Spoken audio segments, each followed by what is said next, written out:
پس اے رسول اللہ، آپ نے جو کچھ ارادہ فرمایا ہے اسے کر گزریے۔ قسم ہے اس ذات کی جس نے آپ کو حق کے ساتھ بھیجا ہے کہ اگر آپ ہمیں لے کر سمندر پر جا پہنچے اور اس میں اتر جائیں تو ہم آپ کے ساتھ کودیں گے اور ہم میں سے ایک بھی پیچھے نہ ہٹے گا۔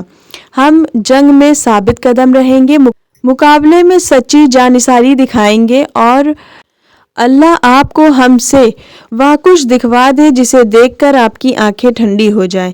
پس اللہ کی برکتوں کے بھروسے آپ ہمیں لے چلیں۔ ان تحریروں کے بعد فیصلہ ہو گیا کہ قافلے کی بجائے لشکر ہی کے مقابلے میں چلنا ہے، لیکن یہ فیصلہ کوئی معمولی فیصلہ نہیں تھا۔ مسلمانوں کی جماعت قریش کے مقابلے میں بہت کمزور تھی۔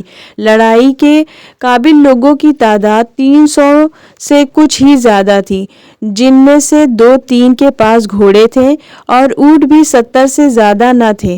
لڑائی کا سامان بھی ناکافی تھا، صرف 4 آدمیوں کے پاس زرہیں تھی۔ اسی لیے مسلمانوں میں تھوڑے سے لوگوں کو چھوڑ کر لوگ دلوں میں ڈر رہے تھے اور انہیں ایسا معلوم ہو رہا تھا گویا جانتے بوجھتے موت کے منہ میں جا رہے ہیں۔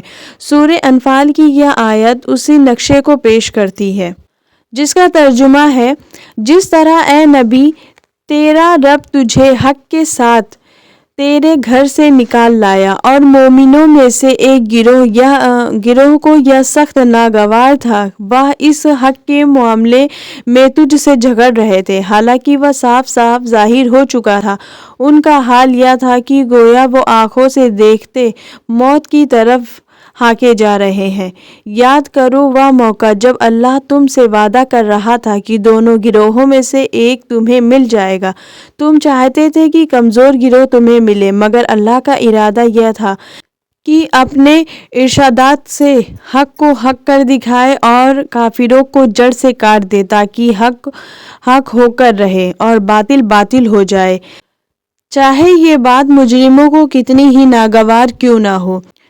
12 رمضان 2 ہجری کو نبی کریم صلی اللہ علیہ وآلہ وسلم کے بھروسے پر تقریباً 300 مسلمانوں کو ساتھ لے کر مدینے سے نکل کھڑے ہوئے اور انہوں نے سیدھی جنوب مغرب کی راہ لی۔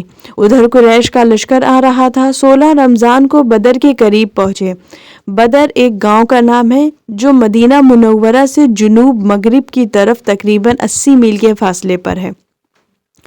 یہاں پہنچنے پر پتہ چلا کہ قریش کا لشکر وادی کے دوسری سرے تک آ پہنچا ہے، لہٰذا حضرت محمد صلی اللہ علیہ وآلہ وسلم کے حکم کے مطابق یہاں ہی پڑاؤ ڈال دیا۔ ادھر قریش کا حال سنیے، یہ لوگ بڑے ساز و سامان کے ساتھ نکلے تھے۔ 1000 سے زیادہ سپاہی، تقریباً 100 سردار شریک تھے۔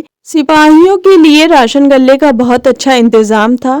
عتبہ بن ربیعہ فوج کا سپہ سالار تھا۔ بدر کے قریب پہنچ کر قریش کے لشکر کو بھی یہ معلوم ہو گیا کہ ان کا تجارتی قافلہ مسلمانوں کی جد سے باہر ہے۔ اس پر قبیلہ زہرہ اور عدی کے سرداروں نے کہا کہ اب لڑنا ضروری نہیں، لیکن ابو جہل نہ مانا۔ زہرہ اور عدی کے لوگ اسی بنا پر واپس چلے آئے اور باقی فوج آگے بڑھی۔